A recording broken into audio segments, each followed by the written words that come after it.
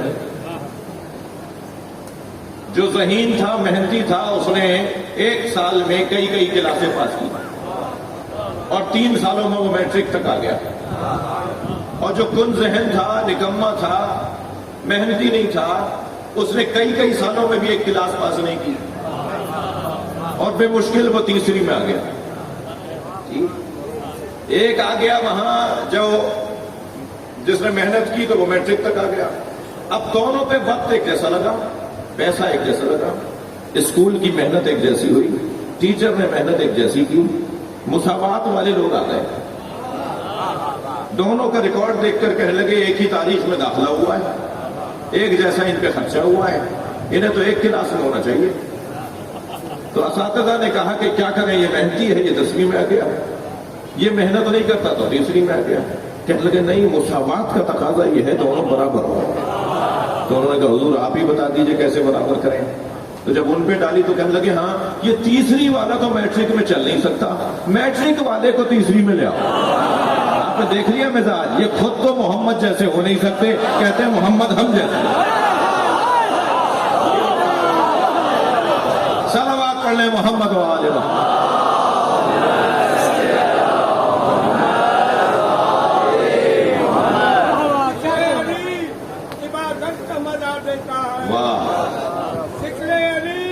عبادت کا مزہ دیتا ہے، نام دیتا ہوں تلاوت کا مزہ۔ سبحان اللہ۔ مٹی جو ایسے ویسو کو ہلتی نہ زلفار، مٹی جو ایسے ویسو کو ہلتی نہ زلفار، تلوار حق نے دی ہے مگر ہاتھ دے۔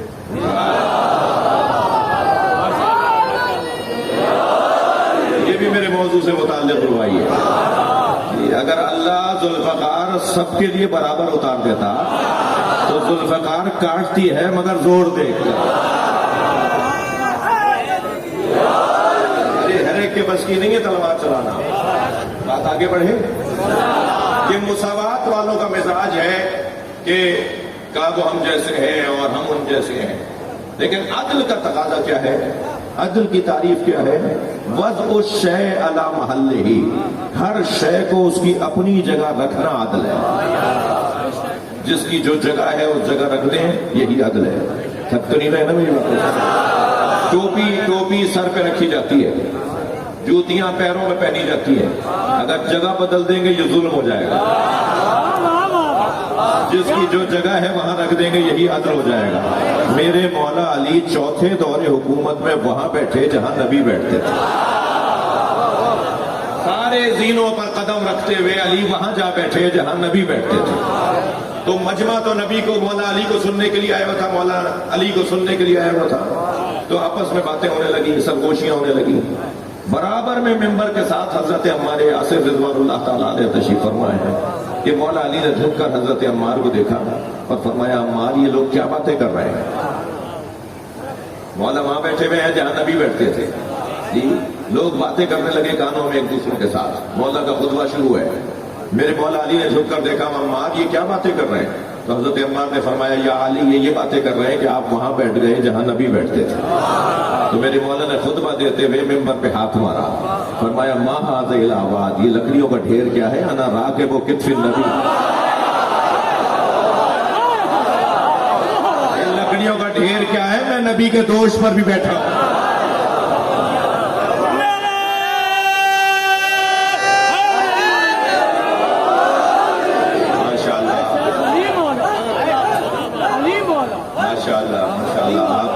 آپ فضائل سننا چاہ رہے ہیں نا؟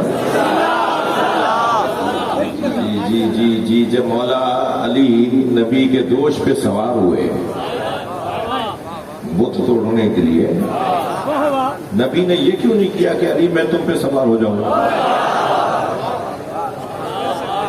یہ بھی تو ہو سکتا تھا نا۔ سرکار فرماتے علی میں تمہارے دوش پہ کھڑا ہو کر بت گرا دیتا ہوں، تو یہ کیوں نہیں کیا؟ مولا نبی نے یہ کیوں کیا کہ تم میرے دوش پہ سوار ہو جاؤ؟ اس لیے کہ اگر توجہ چاہوں گا، اس لیے کہ اگر مولا نبی مولا علی پر شانوں پر کھڑے ہو کر بت توڑتے نا تو علی کے وزن پر ایک وزن آ جاتا، جو وزن وہ وزن ہے جو قرآن کو برداشت کر رہا ہے۔ اور پھر ایک بڑی علت تو یہ ہے کہ پھر نبی تو سمجھ میں آتا، علی کیسے سمجھ میں آتا؟ تو مولا علی سے فرمایا میرے دوش پہ سوار ہو جاؤ۔ اب مولا علی جب دوش پہ سوار ہو کر بت گرا رہے تھے نا، بڑے شان سے بت گرا، اچھا یہ کام یا یہ کر سکتے تھے یا وہ کر سکتے تھے؟ بت گرانے کا کام یا نبی کر سکتے تھے یا علی کر سکتے تھے؟ اگر کوئی خفا نہ ہو تو جملہ کہہ دوں، بت گرانے کا کام وہی کرے گا جن کا بتوں سے تعلقات نہ رہے، جن کا بتوں سے کوئی واسطہ ہی نہ رہا۔ تو یا نبی گرا سکتے تھے یا علی گرا سکتے تھے۔ اب جب نبی کے دوش پر علی کھڑے تھے تو میرے مولا نبی کی آواز آئی، یا علی خود کو کتنا بلند محسوس کر رہے ہو؟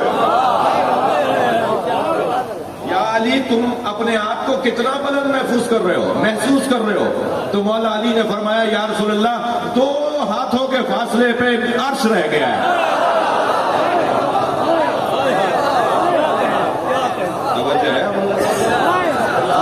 بات آگے جائے، ایک صاحب کہنے لگے مولانا آپ لوگ تقریریں کر دیتے ہیں اور فضائل پڑھ دیتے ہیں، بعد میں آپ کا اندازہ نہیں ہوتا کہ اس کا نتیجہ کیا نکلے گا، لوگ کیا سوچیں گے۔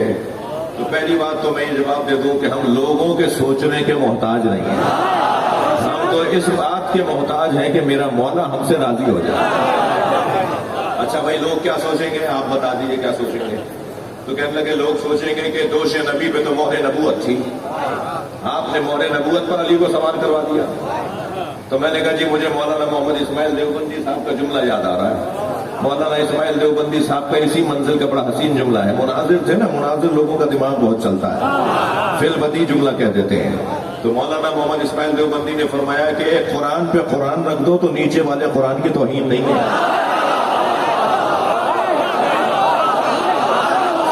پڑھ لیں محمد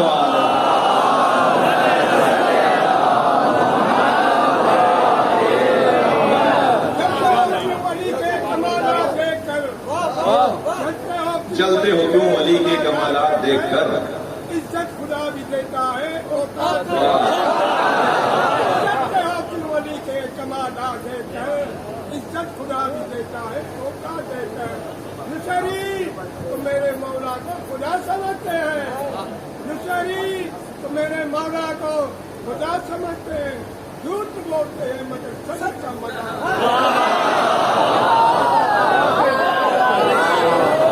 اچھا سچ کی بھی تو قسمیں ہیں نا، سچ کی بھی تو قسمیں ہیں نا، صداقت کی 3 قسمیں ہیں بھائی۔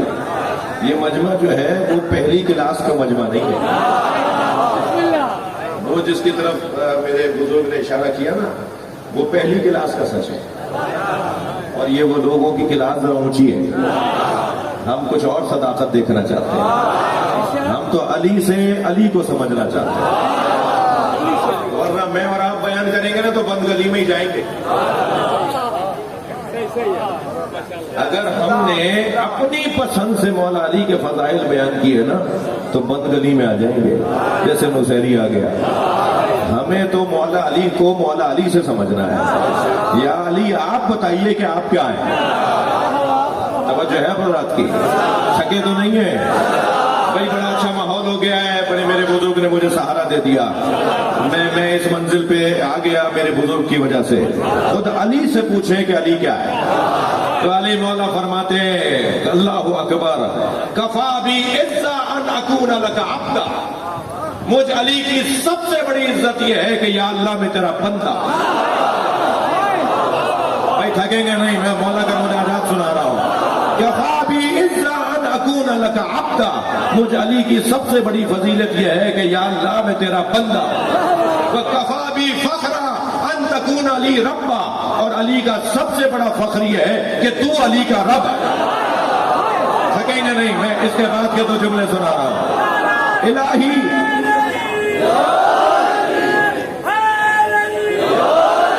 یا اللہ، اب مولا علی کے مناجات کا 3را جملہ، الہی انت کما